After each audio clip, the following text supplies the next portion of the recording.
자, 먼저 창세기 3장 15절 우리 같이 읽습니다. 시작. 내가 너로 여자와 원수가 되게 하고 내 후손도 여자의 후손과 원수가 되게 하리니 여자의 후손은 내 머리를 상하게 할 것이요 너는 그의 발꿈치를 상하게 할 것이니라 하시고. 자, 4장 1절 2절입니다. 시작. 아담이 그의 아내 하와와 동침하매 하와가 임신하여 등남하였다 아니라 그가 또 가인의 아우 아벨을 낳았는데 아벨은 양치는 자였고 가인은 농사하는 자였더라. 아멘. 저 죄송한데 물 하나만 좀 갖다 주시면. 늘 갖다 주셨을 때는 제가 안 마셨는데 마시고 싶을 때는 또 없고 이게 희한하죠. 이제 믿음에 대한 이야기를 예. 아이고 영광입니다. 감사합니다. 예. 죄송합니다.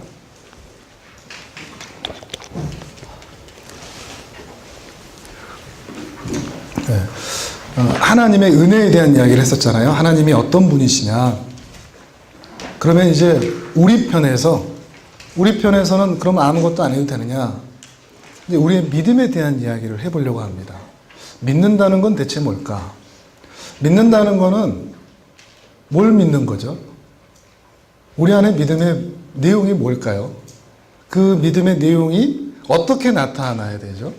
때로 믿는다는 게 굉장히 추상적일 때가 있어요. 예를 들면 우리 아까 찬양했었죠? 무화과 나무 잎이 마르고 포도 열매가 없으면 난 영화라 즐거워라 그랬잖아요. 그걸 오늘 우리말로 바꾸면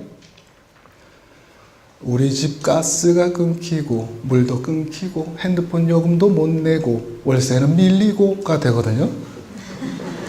여러분 기뻐할 수 있어요? 다시 한번 찬양해볼까요? 한번 그 찬양이 나오는지. 그 믿음인데 조금만 더 우리의 실생활에 가까우면 여러분 믿고 있는 것 같으세요? 오직 의인은 믿음으로 말미암아 살리라 라고 하박국이 선언을 하고, 그리고 그 믿음의 내용이 그렇게 바벨론 군사들이 달려드는 그 상황에서 그렇게 다 날아가도 나는 믿음으로 살 거다라고 선언하는 건데, 우리 실제 삶에서는 그게 그렇구나라고 끝나고, 우리가 그 믿음이라는 게 내 실제 삶에서는 아닌 거죠. 이상하죠? 뭔가 괴리가 있죠? 우린 분명 믿음이 있는데 가사 조금만 바꿨는데 찬양을 할 수가 없는 거예요. 하나님을 믿는다 하는 거는 하나님의 말씀을 믿는다는 겁니다. 하나님의 말씀을 믿는 것. 하나님의 말씀을 믿지 않는데 하나님을 믿을 수는 없습니다. 하나님의 말씀하시는 그 내용 중에, 성경에 있는 내용들 중에 이건 좀 이상한데 하는 부분들이 있지 않습니까? 천지를 창조했는데 증인이 있어요, 없어요? 증인이 있습니까, 없습니까? 증인도 6째 날에 태어났어요. 그것도 수천 년인지 수만 년인지는 모르겠지만, 얼마의 시간이 흘렀을지는 모르겠지만 모세가 적은 내용이에요. 얼마나 많은 후손들이 이어져 왔는데요. 그 내용 그대로일까요? 진짜 그러네. 막 흔들리죠, 이제. 동정녀에게서 예수가 태어났다. 진짜일까요? 요셉이 혹시 그 전에 합방을? 진짜 믿어지세요? 익숙한 거하고는 믿음하고는 다른 거라고 그랬죠? 우리는 다 압니다. 이 성경의 내용들을. 천지를 창조하셨고 그 천지 창조한 능력으로 지금도 이 세상을 다스리고 계시고, 우리 죄인들이 죄인의 나락에 빠져 있을 때 주께서 우리를 구원하시기 위해서 사람으로 오셨고, 그가 우리를 위하여 십자가에 달려 죽으셨고, 그가 또 부활하셨고 승천하셨고 성령님을 통해서 지금도 우리와 함께 하시고, 우린 그거 다 알죠. 근데 그게 아는 게 믿음이라는 것은 아니라고요. 우리는 지식을 다 가지고 있습니다. 근데 그 지식을 가지고 있는 것을 우리는 믿음이라고 착각하는 거예요. 당장 전기요금, 가스요금, 핸드폰 요금, 카드 요금, 월세 밀리면 우리는 그 믿음으로 하나님 찬양하지 않고 있어요. 그 믿음이 발현되지 않는 거죠. 그게 어떻게 믿음이죠? 노래는 열심히 찬양하지만 여러분의 찬양을 무시하는 건 아닙니다. 여러분 찬양 잘못했다는 얘기는 아니에요. 그 괴리를 얘기하는 거예요. 그게 과연 믿음이냐 하는 거죠. 여러분 정말 믿음이 있어요? 여러분 내면 안에 기독교라는 종교, 아주 근본적으로 하나님이라는 분, 그리고 예수 그리스도를 믿으면 하나님 나라로 들어간다는 말, 예수님을 안 믿으면 지옥에 간다는 말, 진짜일까? 믿음이 없어 보일까 봐 여러분이 사람들에게, 다른 형제 자매들에게 표현하지 못했을 수도 있지 않습니까? 근데 내 안에 내면에서는 지옥이 진짜 있을까? 이렇게 스마트한 시대에 천사가 정말 존재할까? 하나님이 정말 계실까? 정말로 예수님이 이 땅에 오신 걸까? 이거 종교 사기 아닐까? 집단 최면에 빠져 있는 것 아닐까? 이게 가짜라면 주일날 예배 굳이 매주 나갈 필요 뭐 있어? 이게 가짜라고 생각하는 마음이 그 안에 내면에 있다면 안식일을 기억하여 거룩하게 지키라는 말이 깊게 와닿지는 않죠. 유치원 졸업하고 30년 만에 남자친구가 생겼는데 그 친구가 놀러 가자고 그래요. 어떻게 해야 돼? 30년 만에 생긴 남자친구가 안 가면 삐질 것 같고 나를 떠날 것 같고 어떻게 해야 돼? 꼭 구경 가지 그것도. 오픈카는 안 되겠구나. 미세먼지 때문에. 오히려 힘들겠네요. 근데 그럴 때 우리 마음이 흔들거리지 않나요? 한 번쯤 빼고 괜찮지 않나? 도둑질 하지 말라는 하나님의 말씀이 분명히 있고 그것을 믿음으로 받는다면 내 삶의 어려운 상황, 힘든 상황이 있을지라도 그 말씀을 지킬 텐데 우리는 아무렇지 않게 도둑질을 할 때가 있죠. 여러분이 결혼을 해서 썩 마음에 들지 않은 배우자와 결혼을 했는데 어느 순간 첫사랑이 나타났어요. 첫사랑이 나타나서 나와 다시 만나볼래? 내가 너를 너무 그리워했어. 이렇게 얘기하면 주여 어찌하여 나를 시험하시나이까? 무엇이 하나님의 뜻입니까? 막장 드라마가 우리를 너무 무너뜨려 버렸어요. 우리 안에는 어떤 고민이 있냐? 물어보죠, 하나님께. 뭐가 하나님의 뜻입니까? 근데 이게 물어볼 겁니까? 말씀을 정말로 믿는다면? 십계명에서 뭐라고 그랬죠? 간음하지 마라. 끝이에요. 고민할 게 없어요. 물어볼 게 아닌 거죠. 근데 세상의 문화들이 우리가 가지고 있는 하나님의 말씀이라는 그 기준들을 완전히 뒤흔들어 놨어요. 그리고 그 뒤흔들린 기준 속에 우리가 이미 살아가고 있어요. 그 기준에 맞춰서, 세상에서 말하는 기준에 맞춰서 하나님의 말씀이 내 삶의 기준이 되어서 그 말씀을 따라서 세상에서 살아가는 게 아니라 세상에서 이미 우리에게 심겨놓은 기준, 성공, 즐거움, 쾌락, 그 기준들에 따라서 우리가 때로 교회를 평가해요. 그 기독교 신앙이 그거 맞나? 결혼은 믿음이 좋은 사람하고 해야 돼요? 직장이 좋은 사람하고 해야 돼요? 성품이 좋은 사람하고 해야 돼요? 1번, 2번, 3번. 뭘 것 같아요? 1번, 2번, 3번 함께. 4번에 또 이렇게. 1번만 있다. 어떻게 하겠습니까? 믿음만 있다. 주님께서 우리에게 가르쳐 주신 주님의 계명은 흔들거리지 않기 1번이거든요. 어느 순간 3번으로 성품을 먼저 따져. 성품이 좋아야 된다. 가문이 좋아야 된다. 여러분 자신 안에 이미 결혼관이 흔들려 있다는 것을 느끼지를 못하세요? 여러분은 하나님께서 만들어 놓으신 가정의 근본 원리를 이해하고 알고 계시나요? 남편이 무엇인지, 아내가 무엇인지, 어떻게 사랑해야 되는지, 어떻게 한 가정을 이루어야 하는지 그 기준이 세워진 채로 남편감, 아내감을 찾고 계시나요? 아니면 세상에서 친구들이 살아가고 있는 그런 알콩달콩 집 사고 직장들하고 아내들이 아니죠. 아이들을 얻고 하는 그런 것들이 내 결혼관이다라고 여기고 살아가고 있지 않나요? 어느 순간 우리가 가지고 있는 이 말씀의 기준이라는 게 옮겨져 있습니다. 그러니 뭐가 흔들리냐? 아예 믿음도 흔들려 있는 거예요. 하나님을 믿는다는 것은 하나님의 말씀을 믿는 것일 수밖에 없는데 그 말씀의 믿음에 대한 기준이 흔들려 있기 때문에 사실 우리는 다 하나님에 대한 믿음도 흔들려 있는 거죠. 어쩌면 우리가 다 지금 금송아지를 섬기고 있을지도 몰라요. 우리가 만들어 놓은 하나님은 이런 분. 그것이 성경에서 말하는 그 하나님이 아닐 수도 있다는 거죠. 왜 우리가 말씀대로 살아야 돼? 내 기준이 있고 내 생각이 있고 내 배운 게 있고 세상에서 말하는 철학이 있고 유행들이 있고 세상에 지금 흐름들이 있는데 꼭 말씀대로만 해야 돼? 꼭 헌금해야 돼? 꼭 주일날 예배 다 지켜야 돼? 바쁜데? 이렇게 분주한데? 내가 힘든 일이 있고 여러 가지 상황들이 있는데 왜 원수도 사랑해야 돼?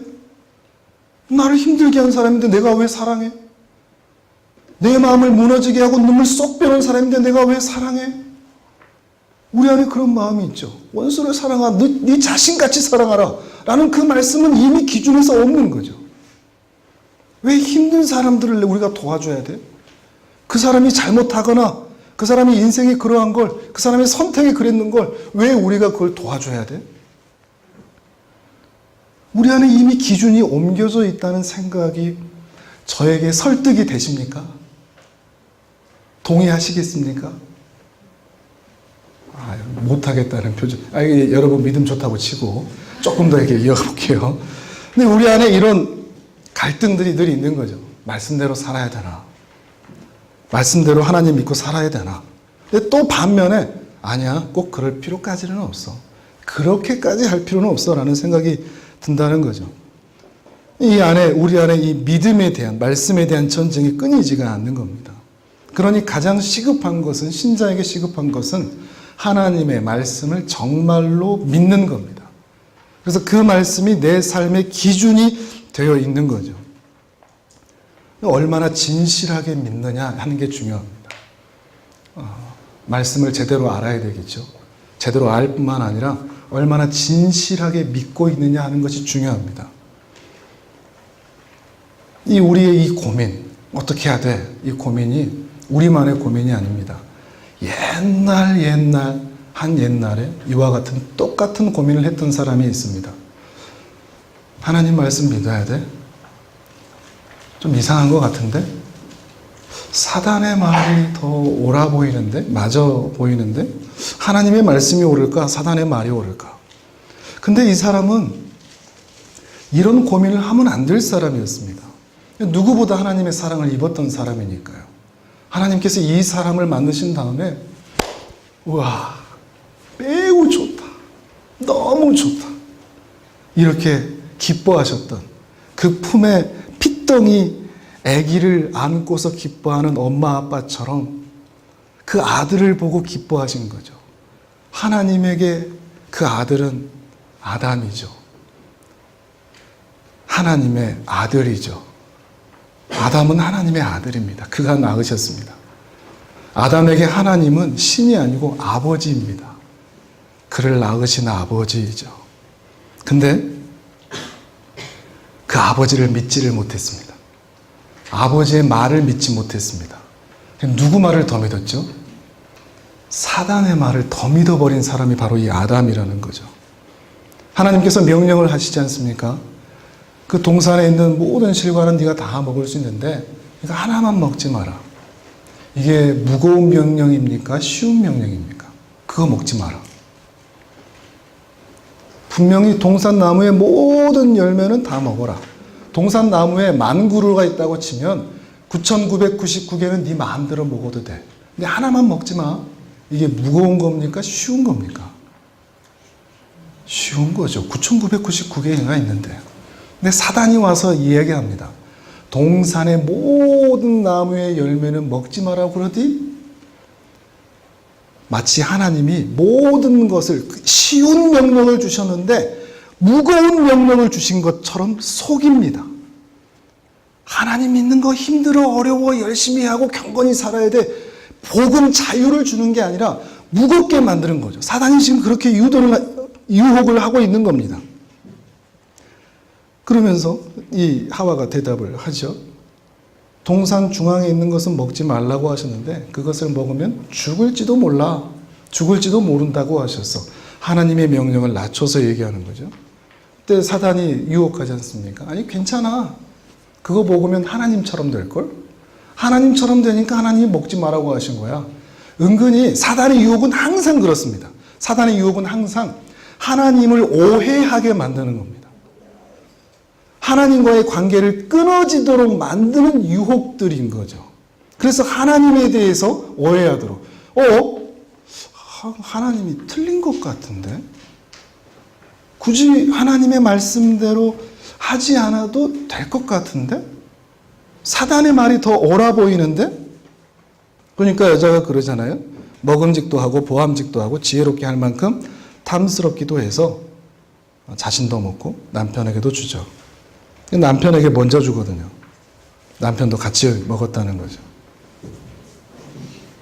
이 일로 인해서 아들인데 그 아들과 아버지의 관계가 깨지죠. 두려워 숨었다고 합니다. 이 관계가 깨진 것을 얘기하거든요. 아버지와 아들의 관계가 깨진 겁니다. 마치 집 나간 아들처럼. 그러자 부부의 관계도 깨지죠.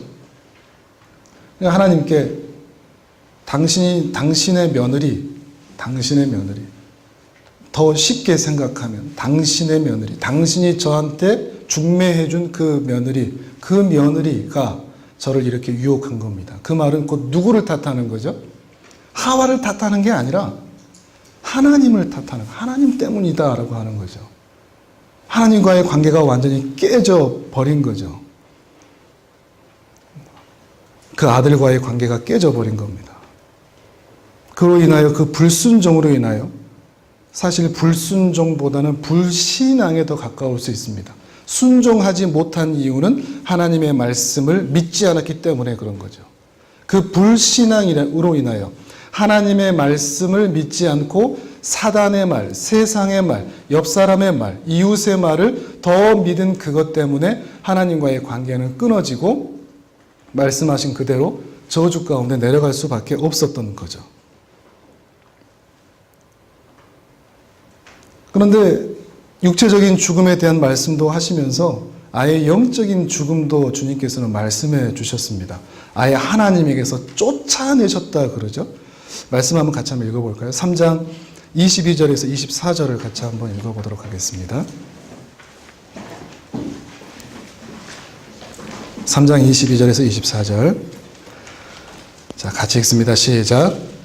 여호와 하나님이 이르시되 보라 이 사람이 선악을 아는 일에 우리 중 하나같이 되었으니 그가 그의 손을 들어 생명나무 열매도 따먹고 영생할까 하노라 하시고 여호와 하나님이 에덴 동산에서 그를 내보내어 그의 근원이 된 땅을 갈게 하시니라.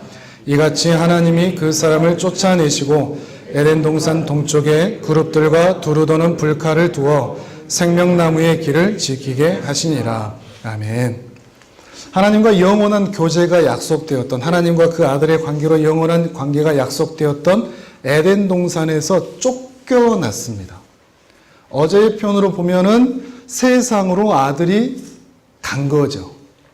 여기서는 동일한 표현이라고 할 수 있습니다. 그러나 그 약속을 지키지 않음으로 쫓겨났다, 쫓아내셨다라는 말을 하는 거죠. 근데 하나님께서 이상한 명령을 내리시죠. 생명나무로 가는 그 길을 지키게 하셨다는 거죠. 그룹들, 천사들을 두시고 두루도는 불칼, 화염검을 드셔서 생명나무로 아예 들어오지 못하도록, 에덴 동산으로 아예 들어오지 못하도록 막아놓으신 거죠. 하나님께서 아담에게 생명나무 길로 가도록 열어주셨다면 좀 괜찮아지지 않겠습니까? 왜 막아놓으셨을까요? 영원히 살 수 있는 그것을 먹지 못하도록 하신 이유가 뭐겠습니까? 영원히 살면 어떤 상태로 영원히 살게 되는 거죠? 죄인된 상태로 영원히 사는 거죠. 우리 편에서 보면 그걸 왜 막으셔? 라고 생각할 수 있지만 이게 은혜입니까? 저주입니까? 은혜이죠. 은혜이죠. 죄인된 상태로 영원히 살지 못하도록 언젠가 이루어질 그 구원의 때를 하나님께서 바라보시고 기대하시면서 그 길을 막아 놓으시는 거죠. 오히려 은혜입니다. 이제 그리고 창세기 4장으로 이제 본격적으로 이제 말씀을 드리는데 이 앞부분의 내용들은 다 이해하시죠? 4장으로 넘어가서 4장에서 이게 쫓겨나서 에덴 동편으로 쫓겨났다고 그랬는데 가장 먼저 한 행동이 뭡니까? 1절을 같이 한번 읽어볼까요? 1절, 4장 1절 시작. 아담이 그의 아내 하와와 동침하매 하와가 임신하여 가인을 낳고 이르되 내가 여호와로 말미암아 득남하였다 하니라. 아멘. 가장 먼저 쫓겨나서 한 일은 아이를 낳는 겁니다. 자연스러운 인생의 수순이었을까요? 아니면 의도가 있을까요? 우리는 3장, 4장을 분리해서 보기 때문에 이렇게 좀 나눠져 있는 것처럼 봅니다. 그런데 자연스럽게 이어지면 에덴 동편에서 쫓겨나자마자 가장 먼저 한 행동이 아이를 낳는 것이라는 것을 짐작해 볼 수가 있습니다. 아담은 하와와 동침하여 가장 먼저 아이를 낳으려고 한 거죠. 그리고 그 아이를 낳고서 뭐라고 그러죠? 여호와께서 나에게 아들을 주셨다 그럽니다. 아들을 주셨다. 이미 하나님께 쫓겨났거든요. 단절이 된 겁니다. 쫓겨났습니다. 여전히 그 끈이 연결되어 있는 게 아니라 쫓겨났습니다. 에덴 동산 안에는 더 이상 들어갈 수 없습니다. 그런데 그렇게 쫓아내신 하나님이 나에게 아들을 주셨다고 기뻐하고 있는 겁니다. 이 문장에서는 아담의 감정이 느껴지지는 않습니다. 그러나 이렇게 나와서 이 하나님께서 주신 아들로 인하여 그는 오히려 기뻐하고 있다는 것을 짐작해 볼 수가 있습니다. 이후의 문맥들을 또한 생각을 해본다는 말이죠. 왜 이렇게 기뻐할까? 왜 가장 먼저 그 아들을 낳는 것부터 했을까? 이유를 아는 것이 쉽지는 않습니다. 그런데 2절에 힌트가 있습니다. 4장 2절에 또 있습니다. 시작. 그가 또 가인의 아우 아벨을 낳았는데 아벨은 양치는 자였고 가인은 농사하는 자였더라. 아멘. 가인을 낳았고는 막 기뻐했다고 그랬죠. 근데 아벨을 낳았고는 아무런 말이 없습니다. 근데 이 아벨이라는 이름의 힌트가 있습니다. 아벨의 히브리어는 헤벨이거든요. 이 헤벨은 전도서의 주제입니다. 뭘까요? 헛되는 허무함이죠. 공허함입니다. 왜 아들 이름, 둘째 이름을 허무라고 지었을까요? 이상하지 않습니까? 왜 둘째 아들 이름은 첫째 아들은 낳고 우와 아들을 하나님께 주셨다 기뻐했는데 둘째 낳고는 정반대로 허무하다 그런 거예요. 공허하다. 그리고 그에 대한 내용은 전혀 없는 거죠. 입김을 불면 수증기처럼 이게 허무거든요. 안 보이잖아요. 아예 입에서 나오자마자 사라져버리는 거. 허무하다. 내 인생이 그렇게 사라지는 것 같다라는 거죠. 왜 이렇게 허무라는 이름을 낳았을까? 어떤 부모가 자식 이름을 이렇게 짓겠습니까? 가인은 기뻐하는 자식이요 헤벨은 하나님께서 공허하게 여기시는 자녀라고 그럴까요? 이 이야기는 이 헤벨이라는 이름은 그 자녀의 삶의 평가가 분명히 아닙니다. 오히려 정반대죠. 그렇죠? 오히려 정반대죠. 그 말은 이 자녀들에 대한 평가로서 이 이름을 지은 게 아니라 누구의 마음 상태라는 거죠?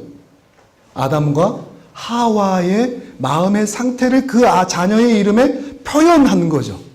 바램이라고 할 수 있죠. 그의 마음의 상태라고 할 수 있는 겁니다. 또는 어떤 기대감이라고도 말할 수 있습니다. 어떤 기대감. 아담에게 있었을 어떤 기대감. 그게 뭘까요?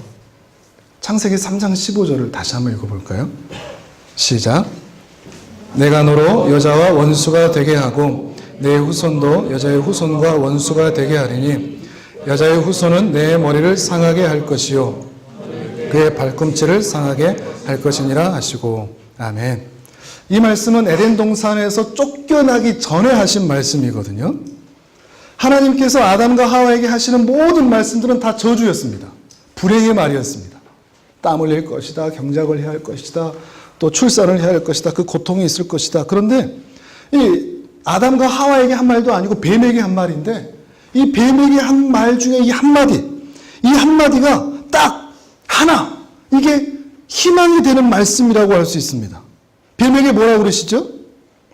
내가 너한테 이 여자와 원수가 되게 할 거다. 근데 내 후손도 여자의 후손도 원수가 되게 할 건데, 여자의 후손은 너의 머리를 상하게 할 거다. 죽인다는 말이죠. 뱀이 죽는 일이 있다는 겁니다. 그런데 너는 그의 발꿈치만을, 아주 부분적이고 미미한 상처만 입힐 것이다 라는 것을 얘기하는 거죠. 그 말은 자신을 그렇게 유혹하고 죄악된 자리에서 하나님을 배신하고 떠나는 그 추방을 당할 수밖에 없었던 그 원인, 그 뱀이 죽는 일이 언젠가는 있을 텐데, 그 일이 누구를 통해서 이루어진다? 여자의 후손. 여자의 후손, 그럼 우리 너무 멉니다. 우리 여자의 후손이 누구죠? 바로 가면 안 돼요. 아담에게. 여자의 씨거든요, 여자의 씨. 그 여자가 낳은 어떤 씨, 아직 출산을 해본 적이 없으니까 그 여자가 낳은 씨라는 게 대체 뭔지는 모릅니다.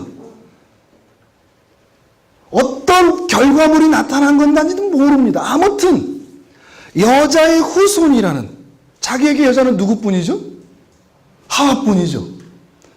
자신과 이 하와의 어떤 그 후손, 그 씨, 그 아들이라면 그 아들을 통해서 자신을 괴롭게 했던 그 뱀이 망할 것이다. 근데 그 뱀이 망한다는 게 뭔지 모릅니다. 그 뱀의 머리가 상한다는 게 어떤 의미인지도 모릅니다.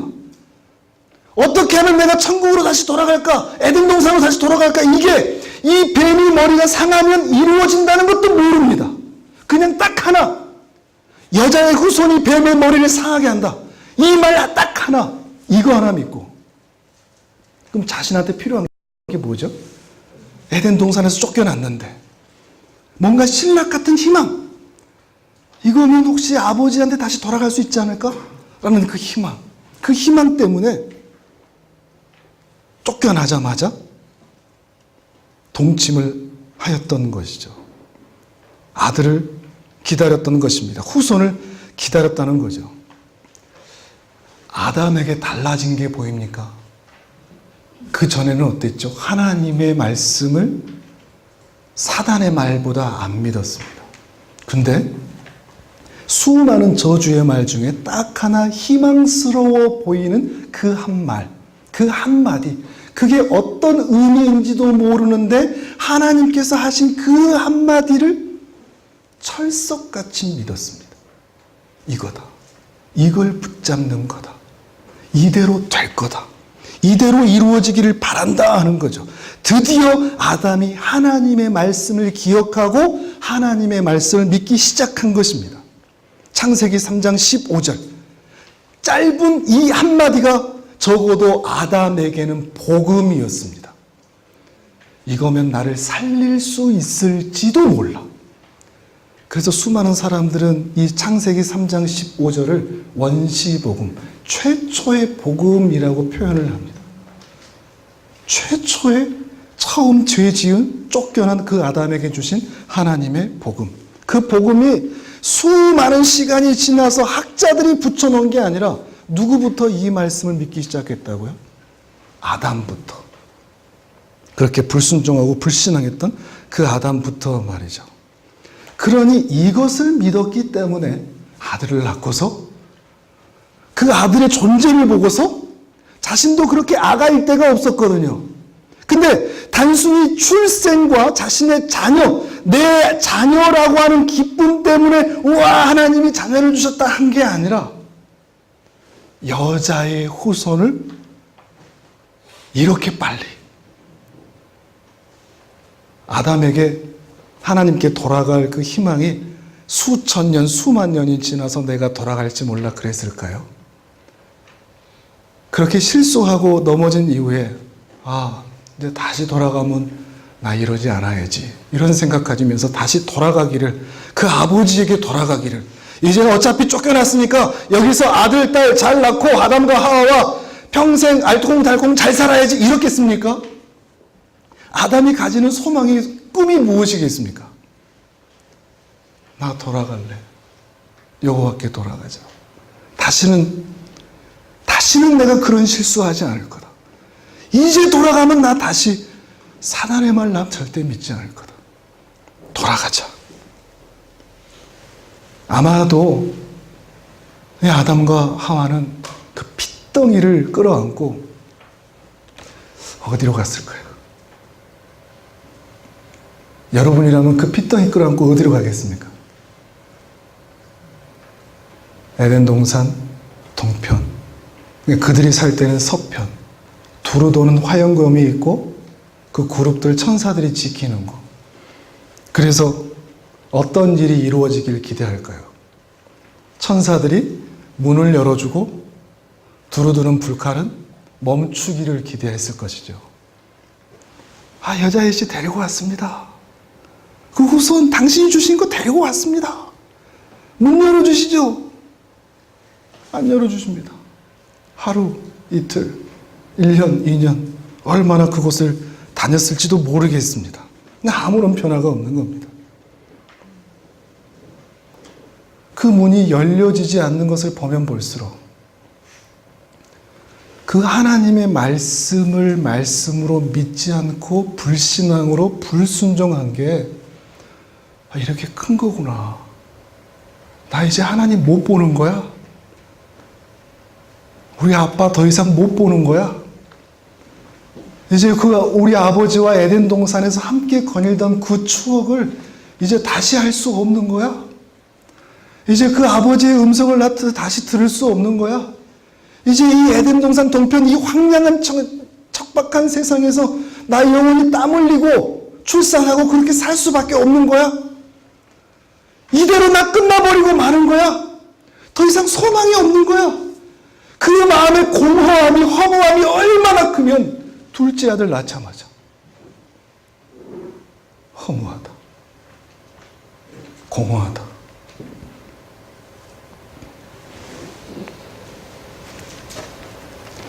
하나님께 돌아가고 싶은데 그 문이 열려지지 않는 것 때문에 답답한 가슴.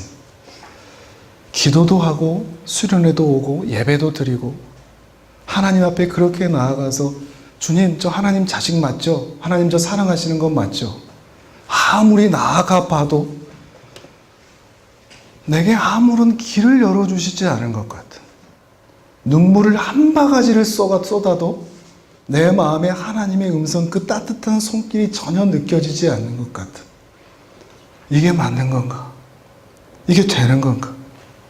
이렇게 하면 되는 건가? 그 허무하는 가슴. 그 잃어버렸던 아들이 아버지를 떠나 세상에서 각박하고 외롭게 살아가면서 아버지 없는 세상에서 살아가는 그 허무함. 아버지께 다시 돌아가고 싶은데 내 모습이 너무나 부끄럽고, 아버지의 은혜의 보좌 앞에 나아가고 싶은데 내 연약함이 너무 커서 기도할 수도 없고 다가갈 수도 없는, 아버지라고 부르기도 민망한 그 허무함.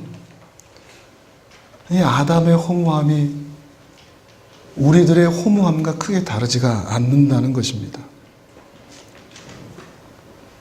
왜 안 됐을까요? 그 여자의 후손이 하나님이 예비하신 여자의 후손이 아니기 때문이죠. 자기가 생각하는 여자의 후손입니다. 우리가 왜 하나님께 돌아올 때 진정으로 돌아갈 수 없죠? 진짜 여자의 후손을 의지하지 않고 나아가기 때문에 그렇습니다. 그리스도 예수 외에는 우리가 돌아갈 길이 없는데, 하나님 저 수련회 와서 눈물 한 바가지 쏟았습니다. 됐죠? 이걸로 받으시죠. 저 들여보내주시죠. 제가 경건한 생활을 했고 예배 열심히 드렸고 제가 헌금도 했습니다. 열심히 섬겼습니다. 이거 받으셨죠? 저를 받아주시죠. 그걸로 받아주시지 않습니다. 하나님 앞으로 나아가는 것은 그리스도 예수, 진정한 하나님께서 예비하신 여자의 후손밖에 없다는 거죠. 이 아담과 하와가 그렇게 공허한 가슴을 가지고 에덴 동산 동편에서 살아가는데 이런 상상을 한번 해봅니다. 에덴 동산 동편에 있기 때문에 해가 하루 종일 일하다가 해가 뉘엿뉘엿 지면 서쪽으로 지죠. 그 서쪽에 뭐가 있을까요?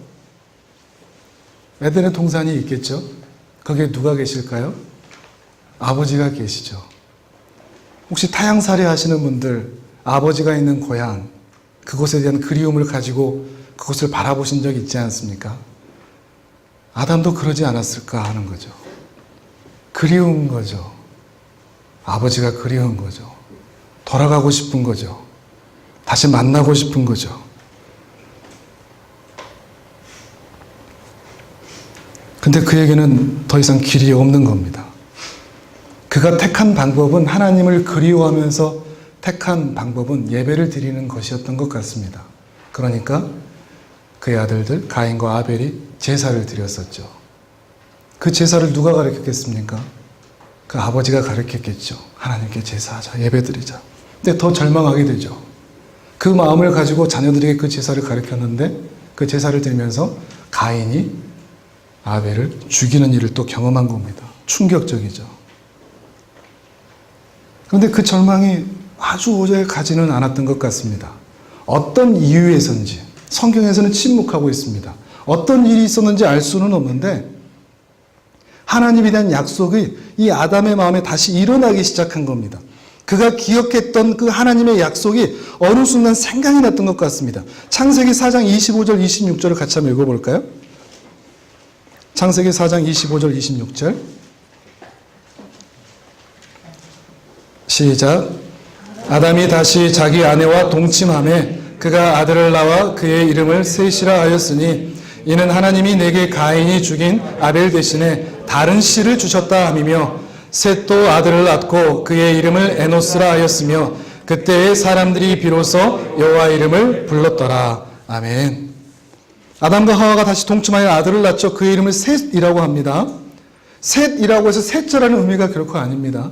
셋이라는 이름은 놓여 있다는 이야기입니다. 아벨의 자리에 또 다른 씨가 놓여 있다. 또 다른 씨라고 그러죠. 다른 씨. 이 다른 씨는 무엇을 가리키겠습니까?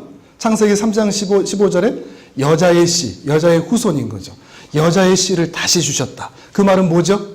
다시 그 말씀을 붙잡았다는 거죠. 기억했다는 거죠. 그리고 나서 그의 후손들 26절 이하에 그때 사람들이 비로소 여호와 이름을 불렀더라 그러죠. 하나님을 부르는 신앙.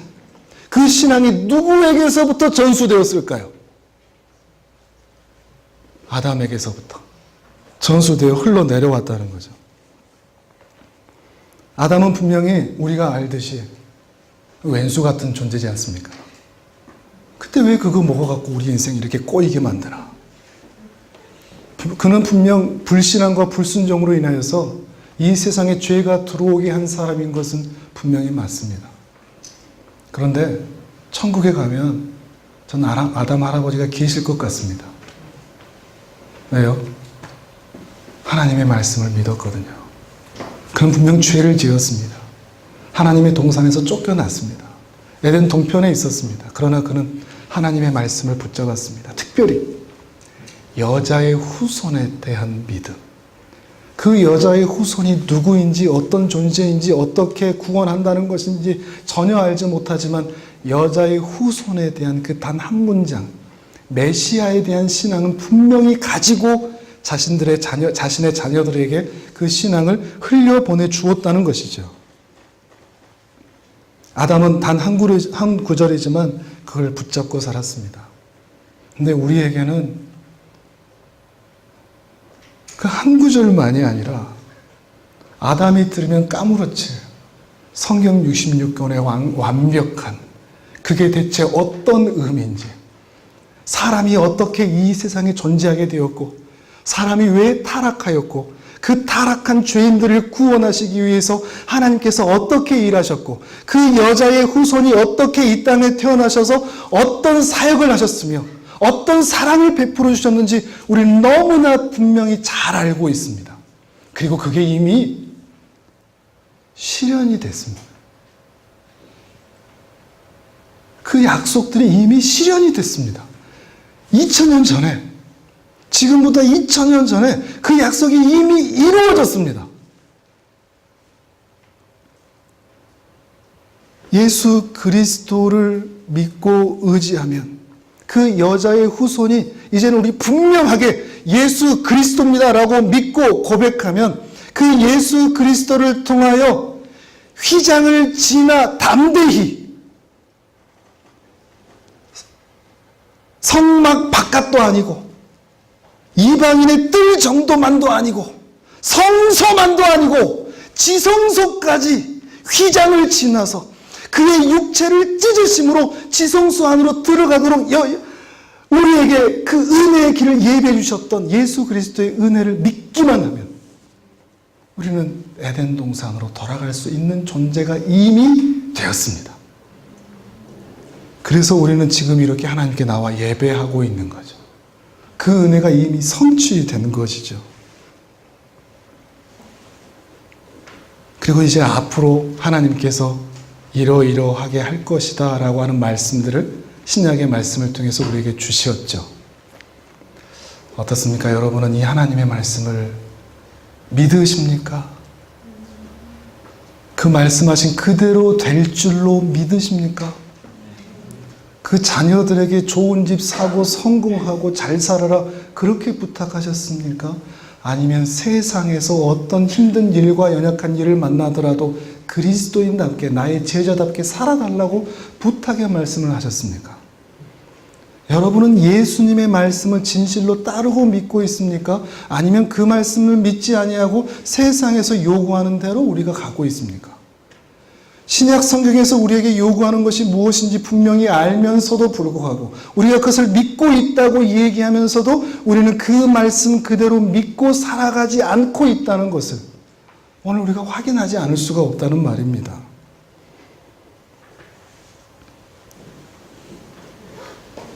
하나님의 말씀, 그 말씀이라는 게 배우면 배울수록 내 천국행 티켓이 더욱 분명해진다도 아니고 하나님의 말씀을 가까이 하면 가까이 할수록 내 성공의 키가 되어서 나를 좋은 데로 인도해 주신다 정도가 아니라 하나님의 말씀을 알면 알수록 아버지가 이런 분이시구나. 아버지가 보고 싶다. 아버지 언제 오실까? 이 믿음을 가질 수밖에 없는 게 성경입니다. 성경을 읽고 배울수록 그 말씀을 묵상할수록 마라나타 주 예수여 어서 오시옵소서라고 말할 수밖에 없는 게 우리에게 주신 하나님의 말씀인 것입니다. 여러분은 말씀을 배우면서 그 믿음을 가지고 계십니까? 믿음이라는 것은 저는 그리움이라고 생각합니다. 갈수록 주님이 너무 그리워집니다. 부모님과 떨어져 있어도 애인과 떨어져 있어도 그들이 보고 싶어 가슴에 시린 가슴으로 그들이 만나고 싶어하는 그런 마음들을 갖는데 우리 아버지에 대해서 알아가면 알아갈수록 그 아버지에 대해서 배워가면 배워갈수록 아버지에 대한 그리움이 커져갈 수밖에 없는 거죠. 아버지를 하루속히 빨리 만나고 싶은 그 마음을 가질 수밖에 없는 거죠. 그런데 우리 모두가 이미 공감하듯이 이 시대에 주님 기다리고 있는 사람들이 없습니다. 주님 오시면 좋겠다. 빨리 오시면 좋겠다. 주님에 대한 사모하는 마음, 기다리는 마음 또는 그리워하는 마음으로 하루를 살아가는 사람이 많지 않습니다. 그런 사람을 만나기 쉽지가 않습니다. 옆에 사람 둘러볼 필요가 없죠. 우리 자신의 모습이 그것을 더 분명히 보여주니까요. 근데 그렇게 기다리고 살아가는 게 우리가 쉽지 않죠. 왜 그렇게 잘 안 되죠? 이 세상에 너무 바쁘니까요. 분주하니까. 우리 살아가는 일상이 바쁘니까. 사단은 다른 전략을 세웁니다. 하나님과 멀어지게 하는데. 사단의 유혹은 늘 그거라고 그랬죠. 하나님과 멀어지게 만드는 거예요. 멸망하고 자빠지게 하는 것, 그 근본은 하나님과 멀어지는 겁니다. 사단은 이 시대에 우리에게 이런 전략을 씁니다. 바쁘도록, 정신없도록, 하나님이 생각나지 못하도록, 말씀 가까이 하지 못하도록, 기도하지 못하도록, 예배 나가지 못하도록. 너무 바쁩니다. 돈 벌어야 돼, 성공해야 돼, 좋은 집 사야 돼, 좋은 사람 만나야 돼, 나 행복해야 돼. 계속 너무 바쁩니다. 심지어 왜 바쁜지도 모르게 바쁩니다. 아, 나 왜 이렇게 바빠? 내가 왜 이렇게 살아야 돼? 그러면서도 바쁘게 살아갑니다. 그런데 주님을 기다린다? 주님 다시 오시기를 기다린다? 이 말 자체가 너무 낯섭니다. 여러분 그렇지 않습니까? 아, 이 시대에 무슨 주님을 기다려? 주님이 정말 오시기는 할까? 주님을 기다린다는 게 참 기약이 없는 기다림이거든요. 이런 얘기하면 꼭 경험담이죠. 그러는데 첫눈 오는 날 충장로에서 만나요. 광주에 충장로라고 번화가가 있습니다. 뭐 서울이면 을지로든지 뭐 광화문이든지 뭐 이렇게 이런 데가 있을 거 아닙니까? 서사랑하고 헤어지고 첫눈 오는 날 충장로에서 만나요. 아, 낭만적이죠. 그죠? 아, 첫눈 오는 날 첫사랑 만나. 근데 첫눈은 몇 센치가 와야 첫눈이죠? 몇 시에 만나면 됩니까? 충장로가 광주에는 5가까지 있거든요. 충장로 1 갈까요? 2 갈까요? 3 갈까요? 4 갈까요? 5 갈까요? 제가 그렇게 만약에 나갔다고 치면 우리 선배 형제가 저를 향해서 뭐라 그럴까요? 언제 만나는데? 첫눈 언제? 누구 몇 가? 몰라. 그냥 나가보려고.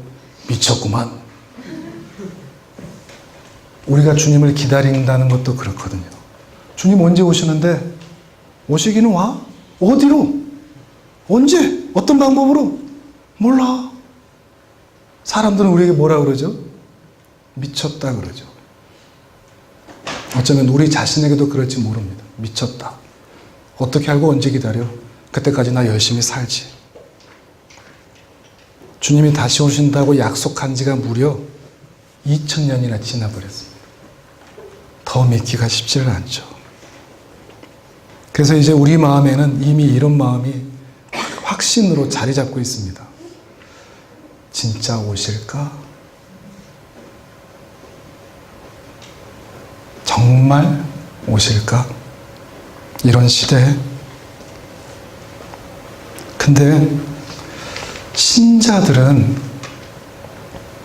하나님 아버지가 계시다는 것을 이미 경험한 신자들은 언제 오실지는 모르겠지만, 안 오실지 어떨지도 모르겠지만, 주님을 알아버리고 주님의 은혜를 경험한 신자들은 이제 그 주님에 대해서 갈급한 마음과 그리운 마음을 가지면서 그렇게 미친 것처럼 보이는 그 기다림을 하지 않을 수가 없게 됩니다. 신자라면 주님께서 말씀을 통해서 이미 그렇게 말씀해 주셨기 때문에, 이미 하나님 아버지를 경험한 사람들, 그래서 그 하나님 아버지가 예수 그리스도를 통하여 내가 다시 오겠다라는 그 말씀을 믿고 듣는 사람은 그 날을 기다리게 된다는 것입니다. 우리 믿음의 선배들은 다 그렇게 살았거든요. 초대교회 때. 순교의 자리에서도 정말로 주님이 오실 거다. 왜 순교할 수 있을까요? 곧 주님이 오시니까 순교할 수 있는 겁니다. 주님이 다시 오신다는, 그래서 주께서 다시 오셔서 나의 모든 것을 보상해 주실 것이라는 그 믿음이 없다면 절대 순교하지 못하죠. 확신이 있는 거죠. 우리 믿음의 선배들에게는 확신이 있었습니다. 주님 다시 오신다. 갚아주신다. 나 오늘 죽어도 괜찮다는 거죠. 우리 할아버지 세대, 우리 장로님들도 계시지만 할아버지 세대들, 아버지 세대들, 그 일제 침략, 3.1절이죠. 그 시대를 지나오면서, 6.25 한국전쟁을 지나오면서 난 죽어도 주님 다시 오시기를 바라면서 살아왔습니다. 우리 아버지 세대들도 그렇죠. 그 보릿고개를 지나오면서 부흥이라는 부흥에, 사경이라는 사경에 주님의 은혜를 구하는 그 믿음으로 살아오셨습니다. 그들이 기대했던 건 뭐죠? 우리 아버지 세대, 우리 할아버지 세대가 가졌던 거. 여러분 손양훈 목사님 아시죠? 사랑의 원자폭탄. 그분이 주님 고대가라는 시를 썼는데 곡을 붙여서 한 게 있거든요. 화면을 잠깐 보여주시겠습니까? PPT. 우리 장로님들은 아마 참 잘하실 겁니다. 그분들은 그 고난의 시대에, 고통의 시대에 어떻게 하면 이 고통을 이겨낼까라는 그 방법을 주님 다시 오십시오라는 걸로만 풀어냈습니다. 주님이 다시 오시기를 간절히 사모하는 것으로만 풀어냈습니다. 손 목사님의 시거든요. 아마 여러분도 들어보신 분도 있을 것 같은데, 손 목사님의 그 현실을 생각하시면서 이 분이 이렇게 그의 삶의 현실, 고통의 현실, 우리와 모양은 다르지만 똑같은 신앙인으로서 살아가면서 그 신앙의 고난과 유혹 가운데서 그가 가질 수밖에 없었던 신자의 고모함과 고민 가운데 써내려갔던 노래, 그의 기도는 이러했습니다. 낮에나 밤에나 눈물 머금고 내 주님 오시기만 고대합니다. 가실 때 다시 오마 하신 예수님, 오 주여 언제나 오시렵니까? 고적하고 쓸쓸한 빈들판에서 희미한 등불만 밝히어 놓고 오실 줄만 고대하고 기다리오니 오 주여 언제나 오시렵니까? 먼 하늘 이상한 구름만 떠도 행여 안에 주님 오시는가 해. 머리 들고 멀리 멀리 바라보는 마음, 오 주여 언제나 오시렵니까? 우리 할아버지 세대들, 그리고 오늘 3.1절 참 감사하다는 생각도 같이 듭니다. 여러분에게 주신 하나님의 은혜라고 생각합니다. 그리고 우리 아버지 세대들, 그 가운데서도 주님의 은혜를 붙잡고 총칼이, 그 대창이 찔러도 그들이 포기하지 않을 수 있었던 것은 2000년이나 지나버린 그 주님의 약속을 기억하고 생각하면서 주님 다시 오시기를 기다리는, 그래서 그 주님께서 이 모든 상황과 문제들을 해결해 주시기를 기다리는 믿음을 가지고 있었던 겁니다. 물론 우리 할아버지 세대, 아버지 세대의 기도대로, 바람대로 주님은 오지 않으셨습니다. 그런데 주님께서는 그 할아버지 세대와 아버지 세대의 기도에 응답해 주셔서 이 나라에 놀라운 은혜와 복을 쏟아주셨습니다. 그런데 그 손자 세대들, 마치 사사기 초반에 나오는 그 또 다른 세대들이 되어버린 이 세대들은 더 이상 주님을 기다리지 않는 세대가 되어버렸습니다. 그 할아버지의 믿음과 아버지의 믿음으로 그 온갖 복은 누리고 살아가고 있으면서 주님에 대한 진실한 기다림, 그리움, 보고 싶은 아버지에 대한 진실한 믿음의 모습은 가지고 있지 못하고 배 머리에 기름이 너무 끼어버린 것 같습니다. 왜 우리는 주님을 기다리지 못할까요? 할아버지, 아버지 세대들보다 세상이 너무 좋아져 버렸습니다. 세상이 악한 게 아니라 세상이 이제 너무 좋습니다. 아무리 가난하고 힘들다고 해도 수십만 원짜리 핸드폰 가지고 다니죠. 차 가지고 다니죠. 좋은 옷 입고 다니죠. 사실 우리가 돈 없다고 아우성치지만 조금만 돌아보면 살만하지 않습니까? 할아버지 세대, 아버지 세대에 비하면 우리가 얼마나 잘 살고 있습니까? 그런데 우리는 어느새 돈의 노예가 되어서 돈 거리고 있지 않습니까? 이미 잘 살고 있는데 이 정도로도 충분하다고 얼마든지 주님 앞에서 감사할 수 있는데도 감사가 이미 사라져버린 세대가 되어버린 겁니다. 오히려 불평합니다. 더 달라고 아우성을 치는 거죠. 유산 내놔. 나 먼 나라도 갈 거야. 그리스도인이라고 우리가 말하지만 그리스도인의 냄새가 전혀 나지를 않습니다. 세상 사람의 냄새가 더 많이 나는 것 같습니다. 주님에 대한 그리움, 주님에 대한 기다림, 어느새 우리에게 사라지고 있습니다. 오히려 좀 늦게 오셨으면 좋겠다 생각합니다. 하나님 그래도 좀 결혼은 좀 해보고요.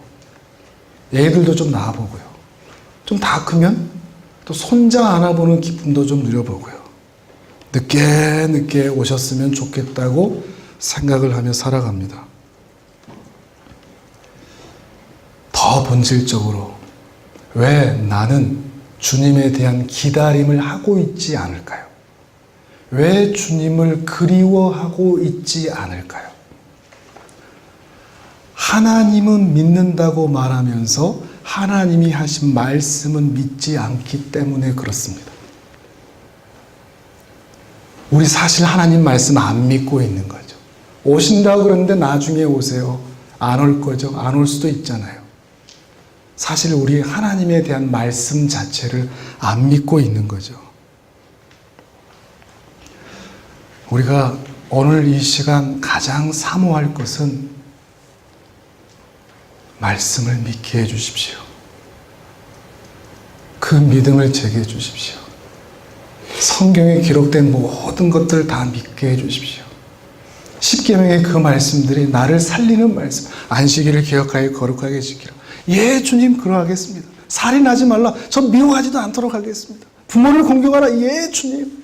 내 이웃에 대해 거짓 증거하지 마라. 예, 주님. 하나님을 사랑하고 이웃을 사랑하는 것에 대해서 그리 살겠습니다. 주님 약속하신 그대로 마라나타 주 예수여 어서 오시옵소서. 그렇게 말하고 살아가는 것이죠. 지금 여러분에게 필요한 은혜는 직장, 돈, 집, 결혼보다 더 시급한 문제는 말씀을 믿는 믿음입니다. 주님 정말로 오실 텐데 오시는 날 헐 진짜 오셨어. 이렇게 말하지 않는 우리가 되기를 원합니다. 어쩌면 우리가 다 그렇게 서 있을지 모르는 거죠. 우리 아까 찬양팀 했던 그 찬양 우리 같이 한번 할까요? 여호와께 돌아가자. 그 찬양하고 우리 함께 또 기도하는 시간 갖도록 하겠습니다. 악보 좀 주시겠습니까?